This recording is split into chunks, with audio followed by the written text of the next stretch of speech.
If you don't have a CPD log, you can download one from the IAPC&M website afterwards. But without further ado, let me hand over to Kerrie Dorman, because it's a subject coaches and mentors are passionate about alike. So how do we really listen? And Kerrie is an accredited master mentor, and she's the founder of the Association for Business Mentors. So Kerrie, as we've overrun a little bit, I'm just going to hand over to you, and you have the floor, please. Amazing. Thank you very, very much, Dawn.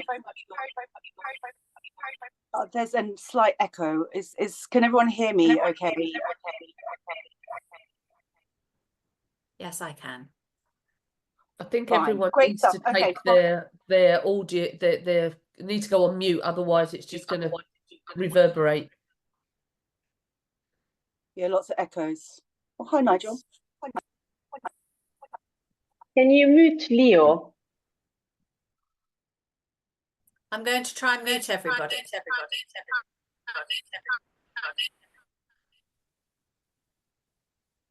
Yes, please, Dawn. Yes. Have you been able to do that?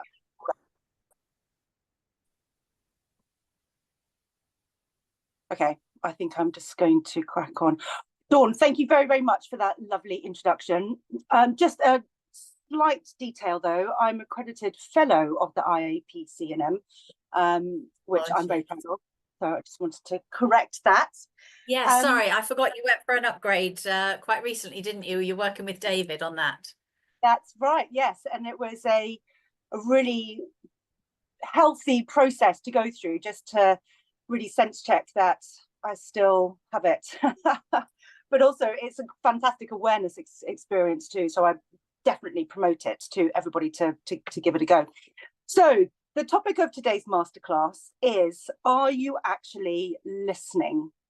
And this is a topic that is one of my utmost favorites because it leads on to all sorts of other competencies, but it is our third core competency at the Association of Business Mentors.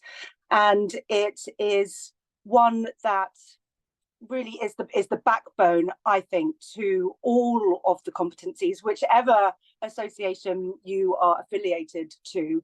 But it's also really important. Listening is a very, very important area for us to nail, regardless of where we are operating in family lives, business lives, with clients, with suppliers. If we are actually listening, then it leads on to all sorts of healthy and productive and efficient things, which I'm going to lead on to in just a second. However, most people think that they are good listeners. And I'd imagine if I asked you all whether you thought you were good listeners, you'd probably say yes to definitely. But actually, Survey Donkey did a survey just recently, and actually the average that we take on board when we think we're listening is between 17 and 25%, which is so little. That's so low. And so it leads me to think about why that is. And I was going to ask all of you to give something in the chat as to why you think only between 17 and 25% is actually taken on board when we think we're listening. Any comments? Pop them in the chat. I'm keen to read what you think. So my main barrier is distraction. Thank you very much, Yana. Yes, inner monster trying to get a word in. We're thinking about our response. Yes, absolutely. That's right. So most people, due to whatever reason, are thinking about when they can talk next, instead of literally being able to sit back and listen to people when they are talking. And internally paraphrasing, yes, that's a good one. Thinking of responses instead of listening. Yeah, it's key, and it's a real human nature thing. And it is a real skill to be able to just quieten your mind and actually listen to the person who's talking. So a lot of people also listen to be able to interpret what they want to hear. We come from a background of consulting, and we think to teach or advise, and that is not the case with mentorship. That is the reason we do not practice to listen. Yes, thank you, Leo. Yeah, so the thing about listening is that the person that we are listening to feels valued when they think they're being heard. And being valued, feeling valued, leads to having a wonderful connection. Sorry, I'm on my...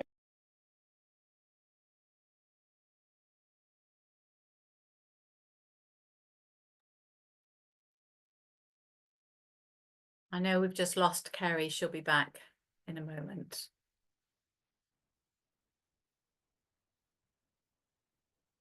She had trouble logging in this morning on the laptop, so she just called in on her phone. Did anybody else have any trouble logging in for the call? No.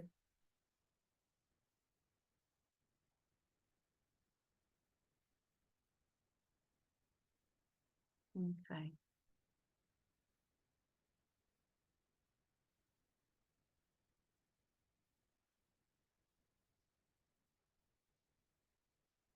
Thank you for that, Dawn. Her reminder, we lost Kerrie on the word connection, so when she rejoins,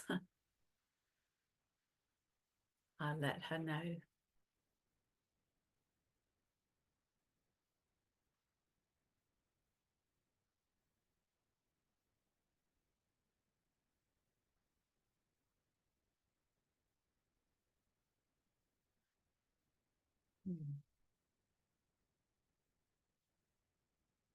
Here we go.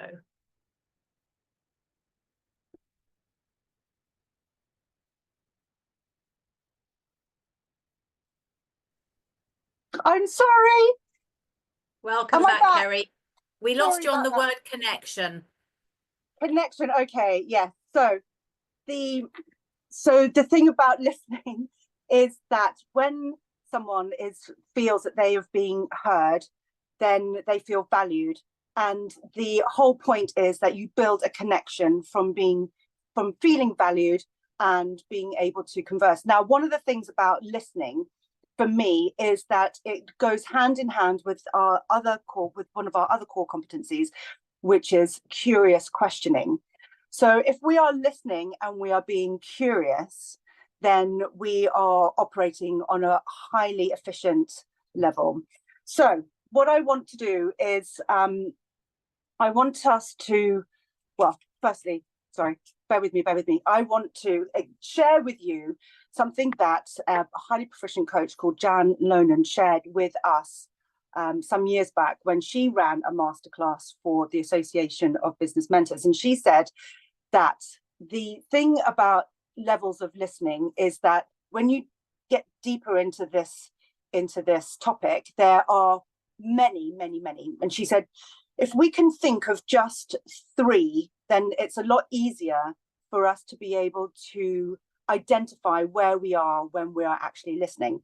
So she explained these 3 levels, which I'm going to share with you now. So the first one is passive listening.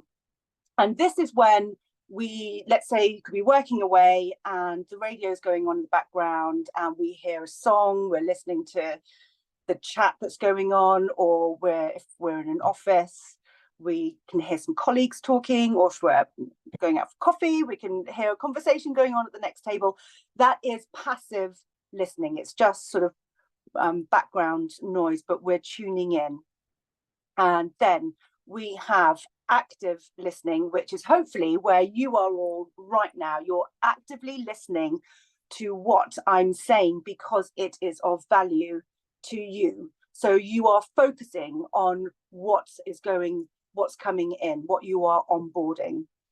And then she described the next level as global listening. And this is where you are so focused and absorbed in what you're onboarding, what you're listening to, that you cannot hear the cars outside or the plane going above, flying above, or someone else's conversation. You are absolutely, completely and utterly focused on the person that is talking. And this is extremely difficult. So my challenge to you after today's masterclass is to think about, reflect on if you can get to that level. Now, Jan professed that she could just about make it for about 20 minutes because it takes such a lot of focus in order to get to that level. I'm not sure I've been able to nail more than 5 minutes, actually, to be perfectly honest. But it is a very healthy exercise to try and get there. Well, we've got some more good things in the chat here. The good thing about listening is that something we can considerably improve without much effort and practice. Oh, Leo, that's really interesting. I disagree with that, actually. In fact, I was going to talk about Julie Starr, who's the author of the mentoring manual, and she attributes the practice of listening as to a muscle, and it has to be exercised and worked at continuously in order to improve. And I think actually the ability to listen does take exercise and reflection, but we'll come on to that in just a second. Now, what I'd like to do is I'd like to do an onion exercise. Anyone who's been on a session with me before knows that I love these onion exercise. And just to explain what it is we're going to go into breakout rooms. Dawn, just before I continue, it is okay, you can put people into breakout rooms, can't you? Yes, I can. Yes, you can, into Zoom rooms. So we're going to go into Zoom rooms together, just 2 people in a Zoom room, and you're going to share something about yourself. It can be a professional thing, it can be a personal thing. It just is a piece of information. And the reason why I call it the onion exercise is because we're sharing, we're peeling away a layer to get to know each other, and we're going to really listen to what the other person is saying. So I'm going to give you an example. I like to share that I give blood on a regular basis because I have a rare blood group. And when I was giving blood a couple of years ago now, the nurse came over and she checked the bag and she said, "Oh, you've got special blood." And I said, "Well, it's just one of the rarer forms of blood." And she said, "No, it's rare, yes." She said, "But it's also extremely healthy to the point that we use it in the neonatal clinics for the babies." I was like, oh my God, that's amazing. And so I like sharing that information because it tells you lots of things about me, why that is so special. And so what I'd like you to do is to share something with the person that you're in the Zoom room and really listen to what they are saying. And what I'd like you to do is, whilst you're listening, is to have a think about maybe what that piece of information is actually telling you about the person. So with my piece of information that I've just shared with you, you know that I'm a giver. I like to give blood. I'm extremely maternal because giving blood to save the babies is massively important to me and something I'm very, very proud of. So really listen to what your other person is saying and be curious and ask some questions. So we're going to do this for about 6 minutes, Dawn, if that's okay. If you could pop people into a Zoom room, 2 people, and you're going to share some information and actively listen to what they are going to say, and then we'll come back and I'm going to ask you for anything that you noticed about your listening skills. Very interesting about my Zoom buddy, and actually it was related to my blood story, and it was quite interesting because understand the values of it. Yes, thank you, Phil. It was interesting to what made me realize, actually it was a bit of an awareness thing, was not everybody is able to give blood, whether you want to or not.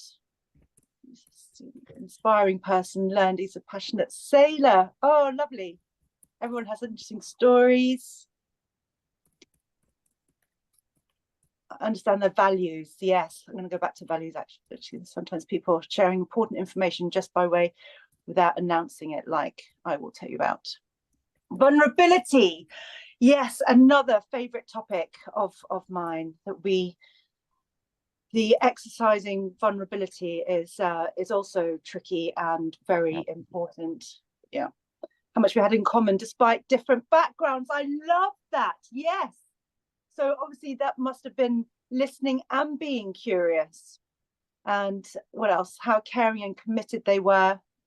And Hossein would love to scuba dive, but has perforated eardrums. Okay, so fantastic listening and stories coming out here. Wonderful. That's all amazing. So the word valued, I'm going to go back to, because when we are being heard, we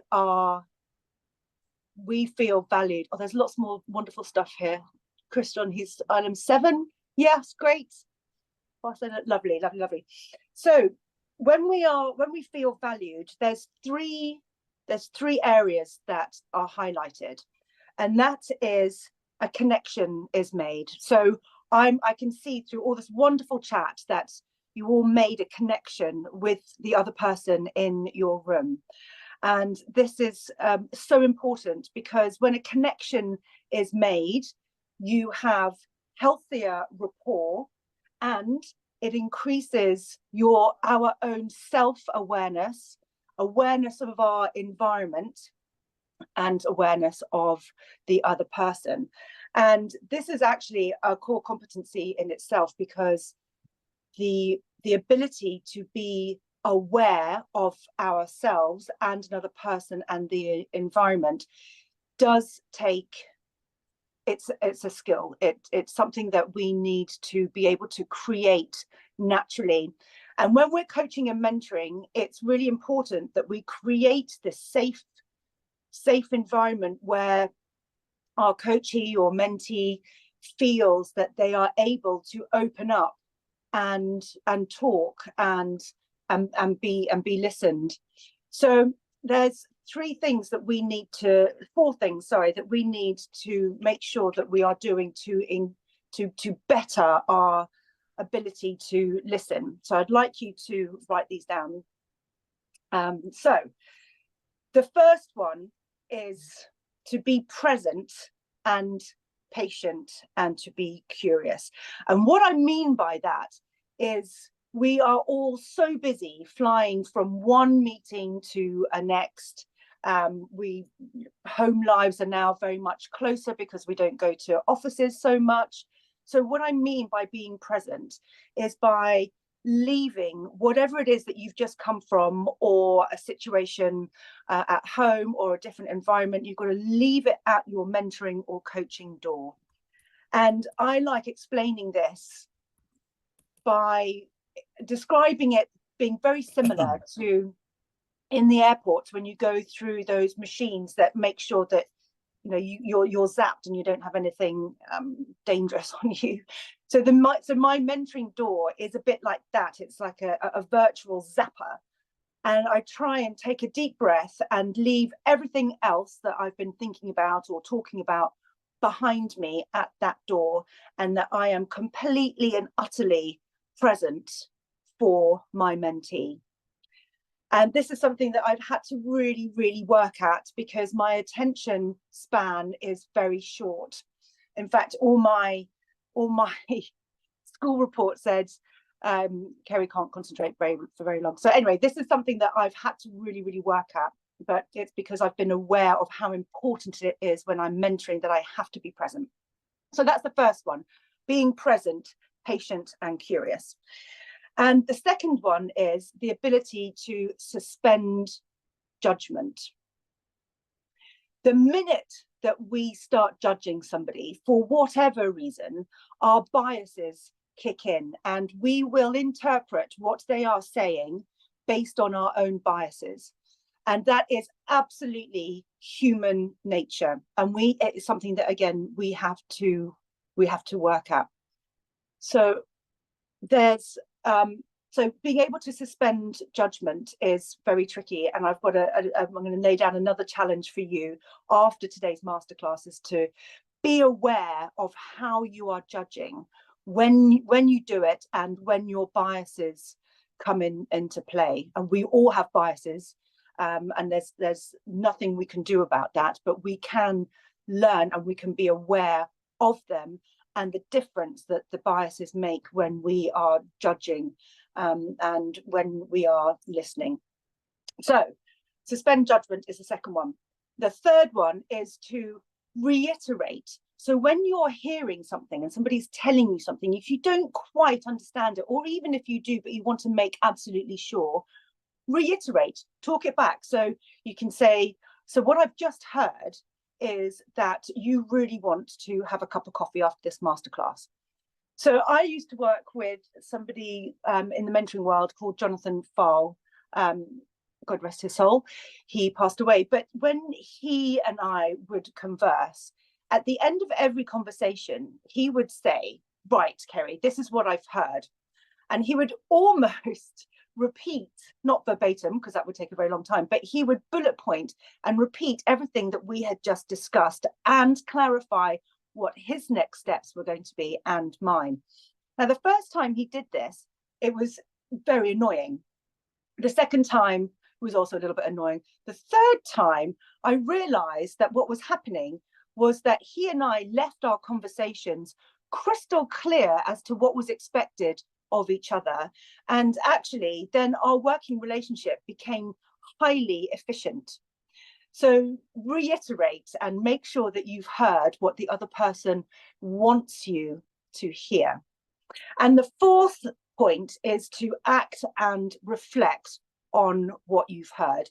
So normally with coaching sessions and mentoring sessions and meetings at home, this is all very important in whatever arena you are listening, is to act on what you say that you're, to act on what you have said you are going to act on as a result of listening to the other person, and reflect. So we will often miss things. Well, as Survey Donkey mentioned, we will miss, only said between 17 and 25% of what someone else is saying to us will actually land unless we work at it.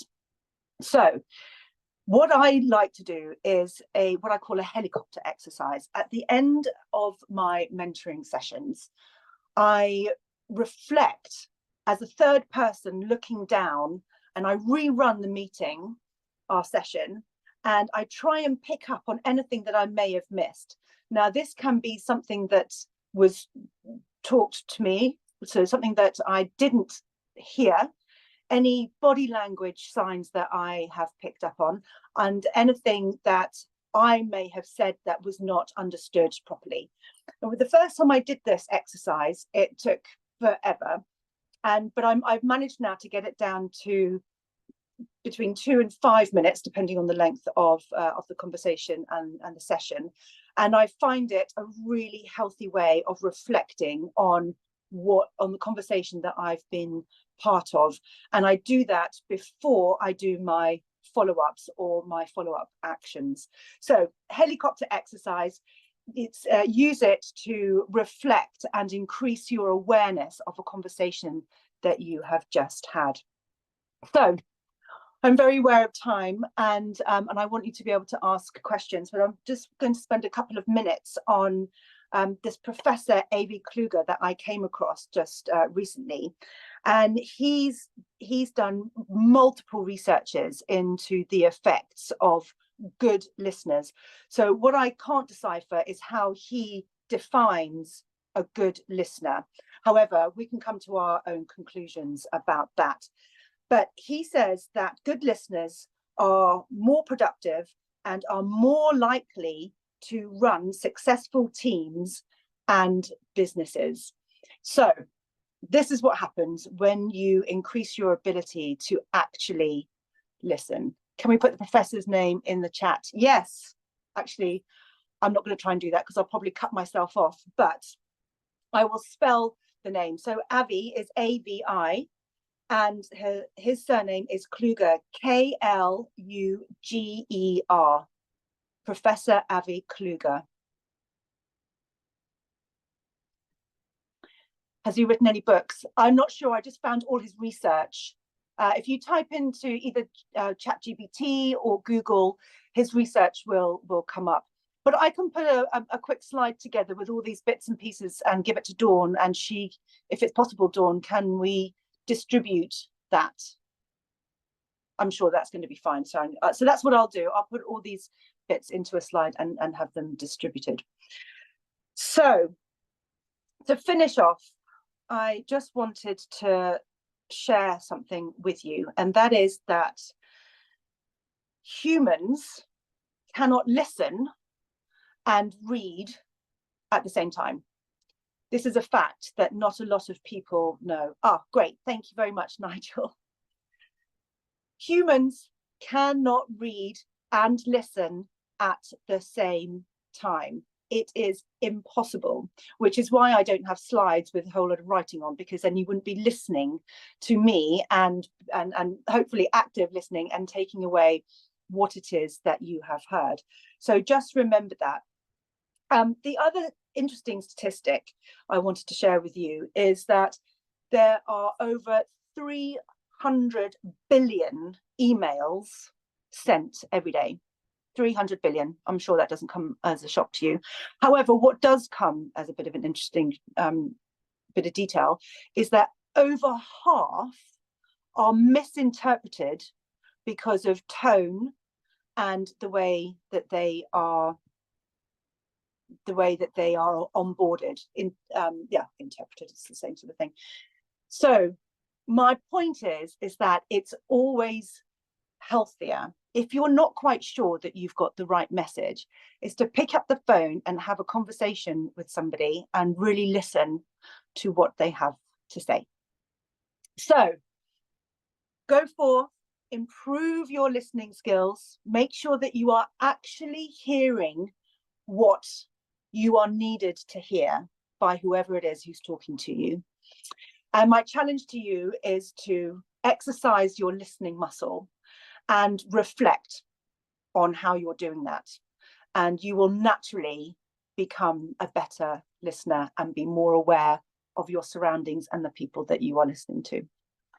So I'd love to open up to any questions, please. Yeah, that was excellent. Thank you, Kerrie. So we've got about 7 or 8 minutes. So if you'd like to raise your hand, ask a question, then I can make sure we're not talking over each other. Dawn, are you happy about the slide idea? If I just put these bits of detail into a slide for them to be distributed? Absolutely. Although I have put it in the chat box, a few people have added to that. I found him on Amazon and on various sites on the website. So yes, that's absolutely fine, Kerrie, as a backup. Thank you. Yeah, great. Okay, I shall do that. I'm quite interested in this DuckDuckGo. Oh, that's another platform where Avi is on. Yes, it's a secure platform. Okay, fantastic. Yeah, really interesting research by him on listening and what makes it was all stemmed from what makes an effective leader, and then the whole point about listening came into it. Very interesting. Yeah, well, I love those 4 key points. They're very easy to remember. And also just the helicopter action at the end, just so you're both really, really clear, particularly in a working environment, who is doing what by when, minimizes stress and misunderstanding. So thank you for that. Yes, pleasure. Yeah, and also the other favorite tip of mine is the zapper, the mentoring zapper, so that you can just leave everything behind and just be present. It's very, very difficult, actually, but if you're aware of it, then it becomes easier. But do you have any extra tips on that, Dawn? Because I know you're a big promoter of meditation and just calming down, is emptying your mind, quietening your mind, as Julie Starr says. Yeah, definitely. I mean, I'll just quickly answer that and then come to some of the questions that are being populated in the chat box. Yeah, But great. yeah, you're absolutely right. Having meditation skills, I think, does help us empty our mind and be present for the next client or the next meeting that we've got, rather than going back to back and not giving yourself time to think and empty your mind. And basically, as you say, just leave everything at the door and be present for the next client. So I would say the biggest tip, particularly if you are busy with client after client, is to allow at least 5, if not 10 minutes meditation time in between each session, where you can clear your desk, do a little bit of deep breathing, relax, reset yourself before you launch into the next call. So meditation would be the tip that I would have before you take your next call, so you're totally present. Yeah, love that. So I think Leo had the first question. Is it better, and obviously this is a closed question, is it better to use open or closed questions when we interrupt the mentee while we listen? Interpret, So sorry. the key there is that we don't interrupt our mentees unless there is. Yeah, I wonder if he means interpret. I don't know. Leo, do you want to unmute yourself and just say whether it's interpret or interrupt? You're on mute.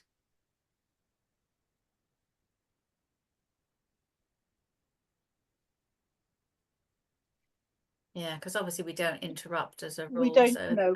We don't interrupt, but actually every time it's more than likely to be an open question. Yeah. It's very rare that we use closed questions unless you're trying to make an absolute point as to what they're saying. I would say it's always open questions. It's quite lazy to ask closed questions. Yes, closed questions don't promote curiosity, and that's obviously what we're trying to do. So open questions all the time. I can see another question here, Dawn. How can we get rid of biases? That's really interesting. So actually, I don't believe that we can actually rid ourselves of biases. What we can do is be aware of them and make sure that they don't muddy any decision-making process. Biases are with us from being in our environments from a very young age. And so it's very difficult. In fact, I stand by what I said. I don't think that we can be rid of them. We can hone in and be as aware as possible of them. Identifying our biases is also extremely difficult, and it takes time and a lot of reflection. So, Sanath, I hope that answers your question.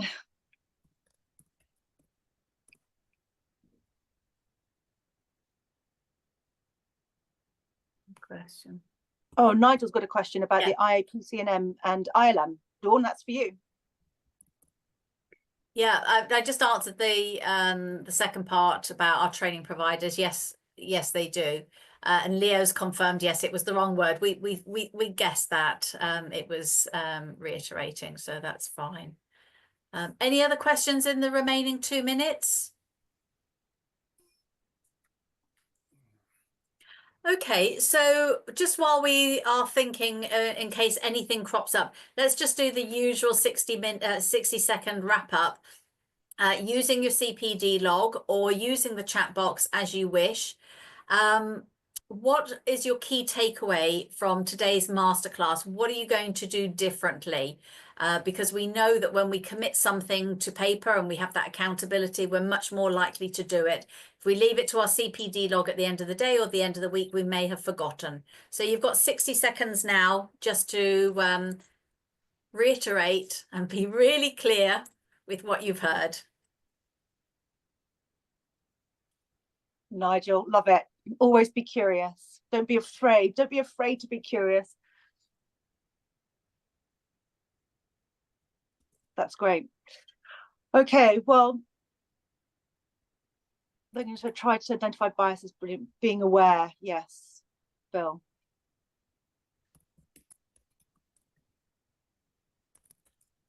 Do your best not to read whilst you're listening. Yes, because you can't read and listen at the same time.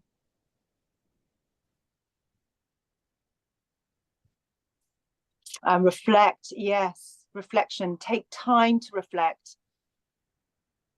I almost have to diarise time to reflect, because otherwise I don't feel like I give my reflection practice any justice. I read a book on the top things that successful CEOs do, and they all said take time to reflect. It might be a 20-minute nap, it might be 20 minutes daydreaming, blue sky thinking, but they all took some time out every day just to center themselves and reflect on what had happened and new things come.